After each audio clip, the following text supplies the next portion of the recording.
Hello and welcome to the latest Greater Birmingham Chambers of Commerce Q&A series. And today I'm delighted to be joined by Paul Thandi, the Chief Exec of the NEC Group, the UK's leading live events business, looks after over 7 million visitors every single year. And of course, in our region, covers the National Exhibition Centre, Resorts World Arena, the Vox Conference Centre, the ICC and the Utilita Arena in the heart of Birmingham as well. Paul, good to see you.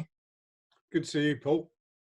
And, we wanted to try to talk about how you plan to return to work and some of the challenges of doing so at a time of such uncertainty. But first of all, I mean, just kick off by giving us a sense of the impact of the COVID-19 shutdown on your business. Have you got 4 hours? The Paul, extended version, yeah. I personally don't think there's anyone walking the planet today that has seen a set of circumstances like this. And I said this to my staff in a live broadcast about probably 2 months ago now. Can you ever imagine a day when there isn't a single concert, a single live event, a single exhibition, etc., taking place in the world? And that's where we were. When people say unprecedented, it completely is. You know, these circumstances no one has ever seen before. People initially started talking to me about there are similarities between this and 08 and 9/11. There are no similarities because people still travelled in those days. People still weren't attending exhibitions and concerts, etc., etc. So there are no similarities in which I believe we can draw upon. So we started to see this because of our contacts in China and the rest of the world, where they were closing down venues and closing down venues in mainland China and Hong Kong. So that's at the start of the year then, yeah?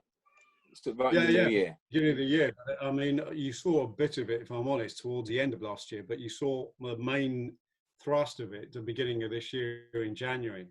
So I started talking to my board about it, and my board is made up of Blackstone and my chairman, and started talking to my board about it in February, saying, look, this is going to come our way. You know, we need to prepare for this. And so we had an agenda, and I said, forget the agenda. That is irrelevant. What's relevant is what are we going to do now? And so we immediately, at the end of February, split into teams to manage cash in the business because we could see no revenue. Markets and customer completely understand what the market and the customer is doing and talking to the customer. Return to work team, which we established only about a matter of about 4 weeks ago, actually. But how are we going to do that? How are we going to establish that? A lobbying team, again, in the last 6 weeks, we've established that. A communications team, talking to our staff the whole time. And then a welfare team. So those are the teams that we've got in our business, and they're working across, as you can imagine, all of the teams. So where it left our business at the end of February, really, beginning of March, is zero revenue. I mean, absolutely zero revenue. Some customers were paying for shows later on in what they thought would happen in June, July, etc. So we've gone through probably the third iteration of people rescheduling their events, and the slow dawn of, are they really going to run their event in 2020, or in fact the first half of 2021? And I think concerts are the ones that are probably the most hit. So we've been working with all the promoters, all of our customers, all the trade associations, etc. And we've also set up a group of the top 7 venues CEOs, and we're talking and we're sharing. So we've sent out a blueprint to the industry, to government, and to everybody, really, anyone that will listen, about how we can return our venues to a safe way of working. And that plays to what the government talks about, which is data behaviour, contract tracing and testing and compliance, and the main thing about causation. the main thing is about the R number, about spreading the Yeah. disease. And so all of the protocols that we've put in place, so as a business and as all of our venues and most venues like us, theatres, etc., we will know who's coming through the door, and based on previous outings of that show, etc., we know what sort of time people are coming in. And if under these protocols, if someone turns up to buy a ticket for an exhibition, for example, Yeah. they'll have to comply with registering, giving us all their details, etc. And the other thing that we've introduced is they'll have to have the app, the government's app, about whether they've got it, etc., and all those sorts of things. And so that's, so you can sort of link that in and kind of actually create quite correct. So a data-led picture, really. Yeah, I mean, the biggest thing for us talking to government is, look, this is data and behaviour led. The biggest problems you've got is data and behaviour, and we can control both of those elements. And then we introduce sanitisation, welfare, safety, all through the journey. So using technology, you can eliminate any touch points for the customer. Yeah. Then as a check, we'll have infrared cameras, thermal cameras at entrances. So anybody that someone spots on the screen has got a temperature, they'll be asked to go to one side, and then we'll put normal protocols in place that we've got anyway, and follow the NHS protocols and just check if that person is really not well or okay. Because as you know, a high fever is a big indicator of COVID infection. So yeah. and then one-way traffic within the venue, which is the ideal scenario for an organizer. It means every single stand will be seen. You can channel people around. Yeah, exactly. So there'll be no crossways. It's just one way. Yeah. And then you've got through technology, you'll be able to organize. If somebody wants to go onto a stand and engage in a 2 meter separated conversation, etc., they can. They can book a meeting. They can book those sorts of things.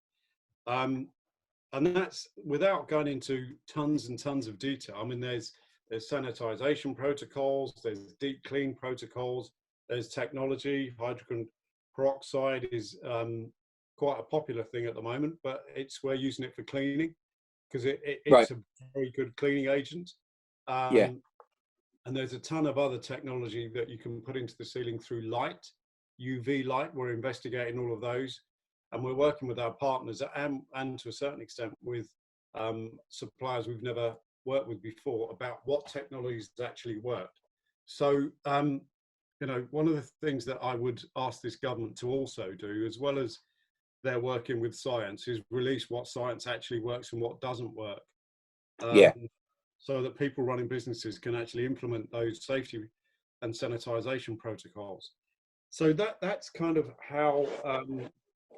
and within that, there will be F&B protocols, so food safety. Yeah. A bit like a motorway junction. There'll be grab and go junctions where you come off your lane, go in and come out.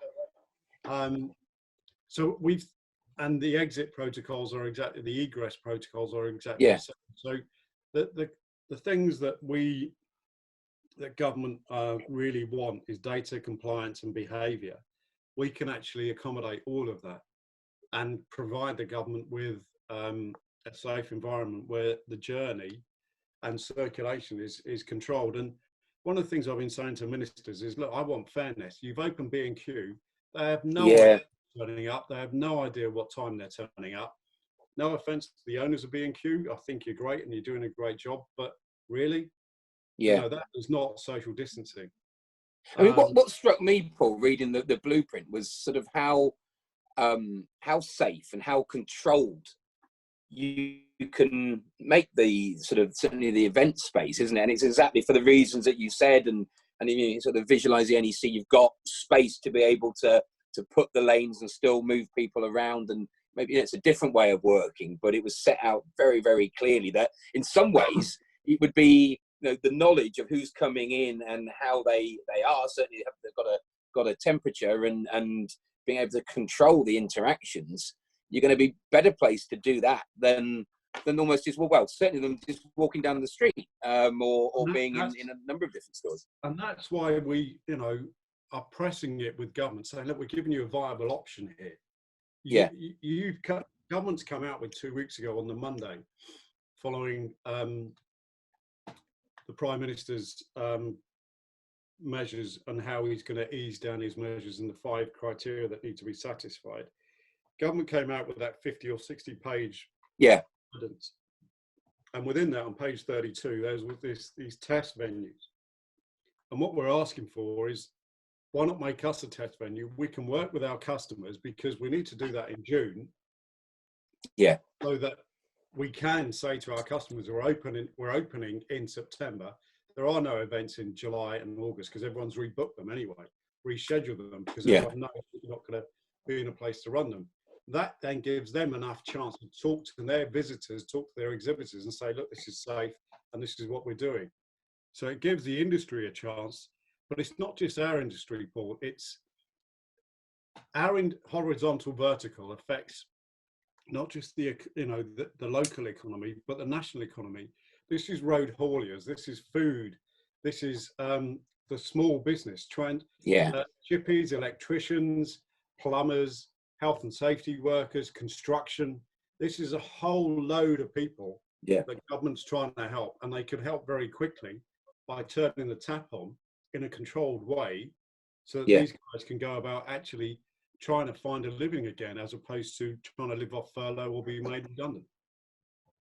Yeah, and that comes across, and it comes across in a lot of conversations we're having now. That there's a plan is in place. Sometimes there's certain details we don't know yet, and that's the call is, well, tell us, because business is resourceful, isn't it, and resilient, and we'll figure it out and we'll adapt and we'll change our business model. But we need to have the tap turned on so that we can start to do it, and then it sort of cascades out across, say, so many different sectors, and ultimately that leads to to jobs and to individuals. There's a big thing about this crisis, which is situational learning.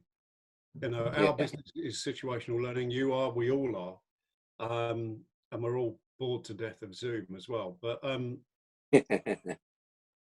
which is quite interesting when everyone says this will replace the normal. I don't think it will. I think people are desperate to go and see people, have the social mix, and also people running companies want culture. You can't do culture, and a day full of Zoom, you are completely wiped out at the end of it.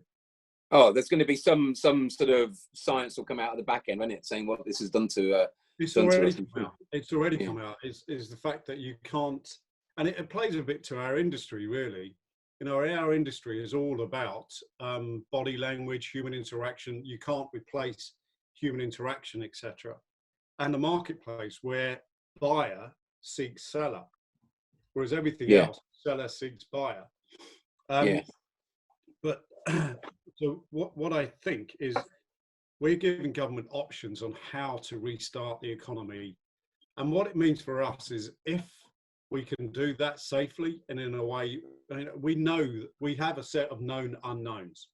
To quote Donald Rumsfeld. And there will be unknown unknowns. Of course there will. Will you be able to control people's behaviour to a certain extent? And then there's the risk element. The risk, every day you step outside your house, there's a risk. This is another risk. If you're in my house, Paul, you've got a risk within it as well. Well, some would say, well, anyway, I'm not going to comment on lives within houses, because that's a whole different ball game. But sorry, so this is managing risk to as much as you can. But there's risk in everything. Every time you get on a plane, there's risk, and now there's added risk. Every time you get in your car, there's risk.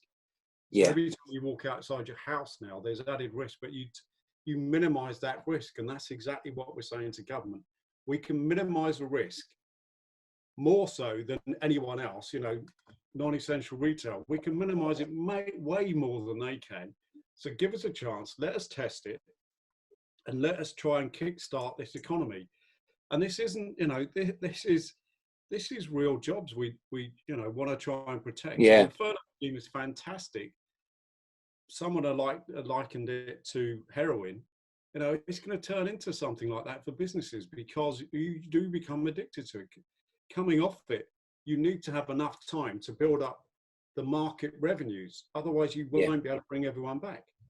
Well, it does what it says, doesn't it? It's that job retention scheme. It's allowed jobs to be retained for now. And the risk is if it's turned off too quickly before those revenue streams have come back, then the jobs won't be retained. That's going to lead to mass unemployment and a whole host of other issues, which we don't need to get into now. But it's, as you say, I mean, you can see why it's so critical and has been. And I think they've got to be really careful about the language of turning it off, haven't government, because it can send the wrong messages as well if they're not careful. It can. And there's, the human spirit should never be underestimated.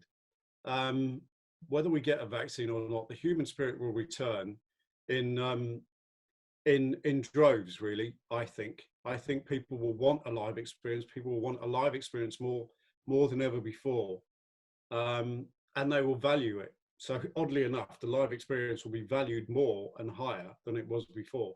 I'm not saying that's going to play into ticket pricing, and I hope it doesn't.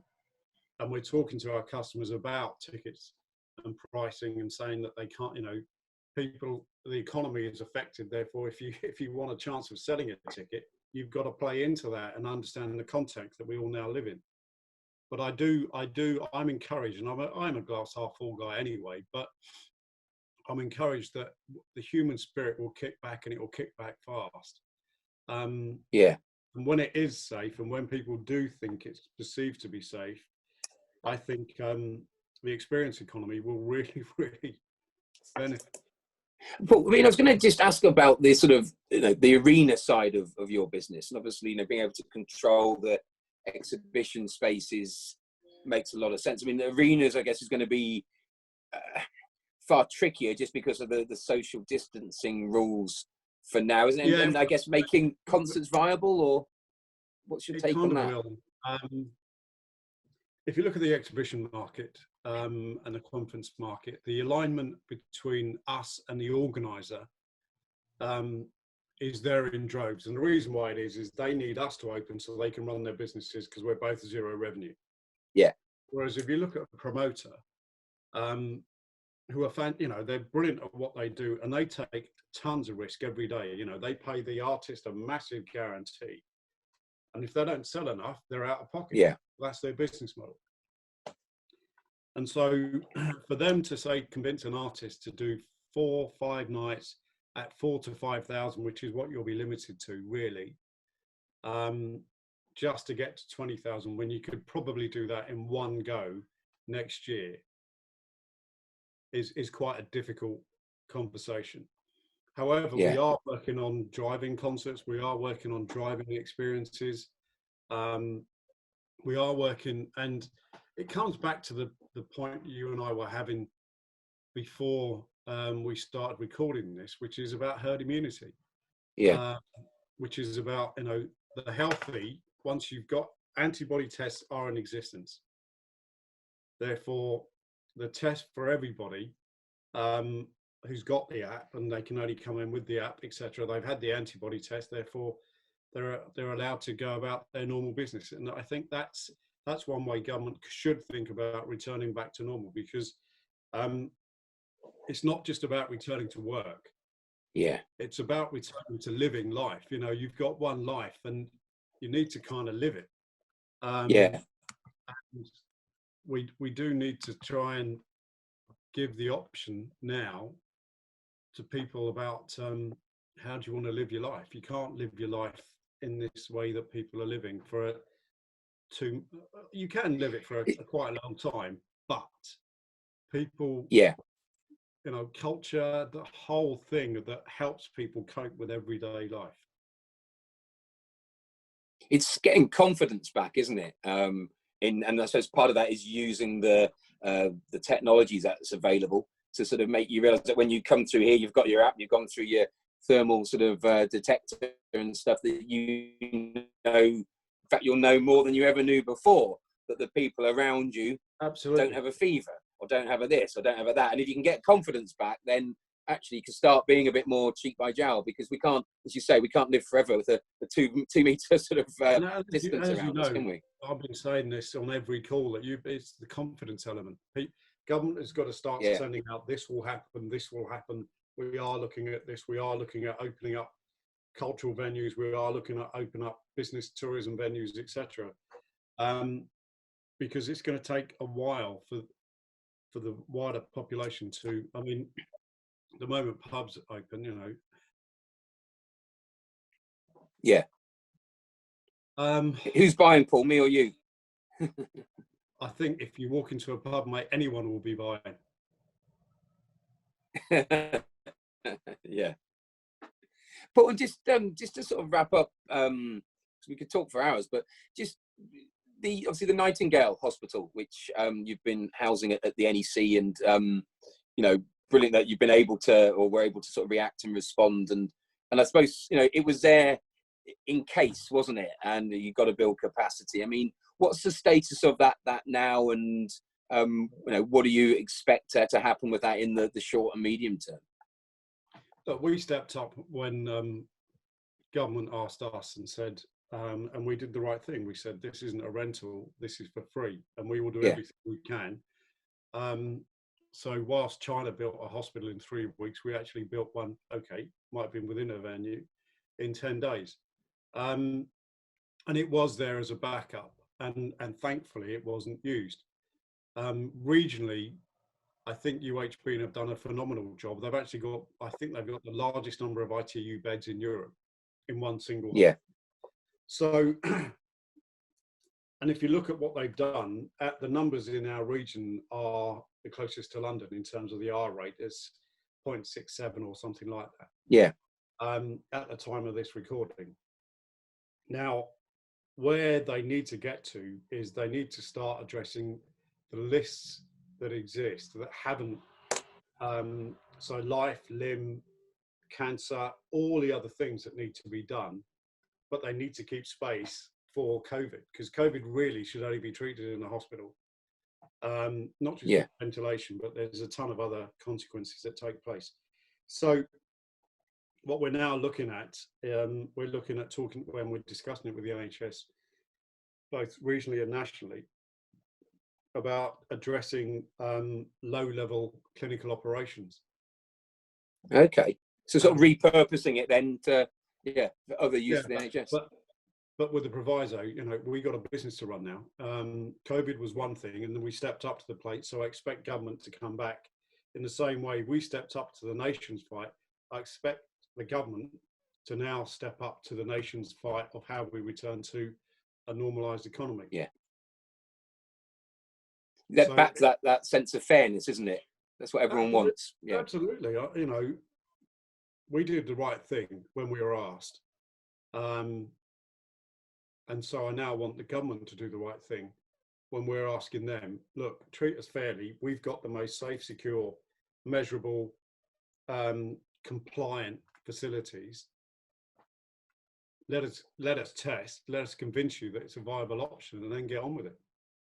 Yeah. Well, you've got the blueprint there, and I think now it's a case of government stepping up to the plate and turning the taps back on and allowing that human spirit that you said, which sort of is embodied in business, to sort of flow through and let us get back to work. Paul, thank you very much for joining. I don't know if you wanted just to close with any final thoughts. Listen, anyone listening, I hope you're well and safe. If there's anything that we can help you with as the NEC Group, by all means, try and get in touch with us. Any venues that would like a copy of the blueprint, Paul, I know you've got a copy. You can get in touch with the Chamber. I think you guys are doing a fantastic job in that bridge the gap elements that you talk about. Thank you. Economy. Hopefully some of the learnings that people have got out of this about what life's really about, etc., will continue. I fear the work-life balance won't continue. In fact, I'm working bloody harder now than I did before. The most important thing is, look, let's just all try and convince government it's now time to do what other countries are now doing, addressing some of the issues and seeing if we've got a chance to get back to some sort of normality. It's a great way to finish. Thank you, Paul. Thank you.